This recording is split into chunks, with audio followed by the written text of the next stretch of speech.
2 নম্বর gate ফালায় যাওয়ার পরে ব্যাংকের সামনে আমাকে গাড়ি দাঁড়া করেছে। দাঁড়া করার পরে বললো যে গাড়ি দাঁড়িয়ে করেছে, আর আমাকে বলতেছে যে তুমি টাকা দাও।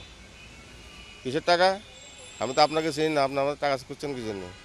না টাকা দাও, আমরা এই লোক, তুমি কন্ট্রাক্টরি করো, সিভিল করো, অ্যালুমিনিয়ামের করো, কাজ করো, আমাদেরকে টাকা দিতে হবে। তাকে জিজ্ঞাসা করতে জানতে পারলাম এরা হচ্ছে সালাম পার্টি।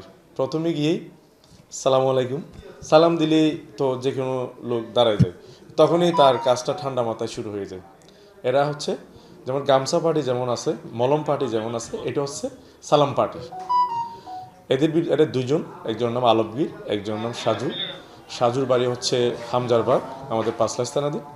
আর আলমগীরের বাড়ি হচ্ছে সাতকানিয়া।